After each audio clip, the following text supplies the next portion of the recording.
ഉയരപാത നിർമ്മാണം നടക്കുന്ന അരൂർ തുറവൂർ ദേശീയപാതയിലൂടെ കടന്നു പോകുന്നവർക്ക് ജാഗ്രത. എവിടെ നോക്കിയാലും പാതാളക്കുഴിയായതിനാൽ ഏത് നിമിഷവും വാഹനങ്ങൾ കുഴിയിൽ അകപ്പെടാം.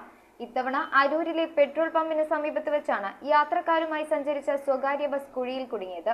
ഉയരപാത നിർമ്മാണം നടക്കുന്ന അരൂർ തുറവൂർ ദേശീയപാതയിലെ യാത്ര ദുരിതപൂർണമായിട്ട് മാസങ്ങളായി. എന്നിട്ടും നിലക്കാത്ത അപകടങ്ങളും ഗതാഗതക്കുരുക്കും മാത്രം ബാക്കി. തുടരെ ഇവിടുത്തെ പാതാളക്കുഴികളിൽ വീണ് അപകടങ്ങൾ ഉണ്ടാവുകയാണ്. ഇത്തവണ അരൂരിൽ പെട്രോൾ പമ്പിന് സമീപത്ത് വെച്ചാണ് യാത്രക്കാരുമായി സഞ്ചരിച്ച സ്വകാര്യ ബസ് കുഴിയിൽ വീണത്. കുഴിയേതാ റോഡേതാ എന്ന് തിരിച്ചറിയാൻ പറ്റാത്ത അവസ്ഥയിൽ ജീവൻ പണയം വെച്ചാണ് ഓരോ യാത്രക്കാരും ഇതിലൂടെ സഞ്ചരിക്കുന്നത്. ഇങ്ങനെ അപകടങ്ങളും ഗതാഗതക്കുരുക്കുകളും രൂക്ഷമാവുന്നതല്ലാതെ അധികൃതർ യാതൊരുവിധ നടപടികളും സ്വീകരിക്കുന്നില്ലെന്നാണ് നാട്ടുകാരുടെ പരാതി. News bureau, Aroor. റിങ്ങുകൾ 1 ഗ്രാമിൽ തുടങ്ങുന്ന മാലകൾ, നെക്ലസുകൾ 9,000 രൂപ മുതൽ ഡയമണ്ട് നെക്ലസുകൾ 1 ലക്ഷം മുതൽ ആരംഭിക്കുന്ന വെഡിംഗ് സെറ്റുകൾ. കൂടാതെ നിങ്ങളുടെ പഴയ സ്വർണത്തിന് ഏറ്റവും ഉയർന്ന മൂല്യവും മഹാരാജ ഗോൾഡ് ആൻഡ് ഡയമണ്ട്സ്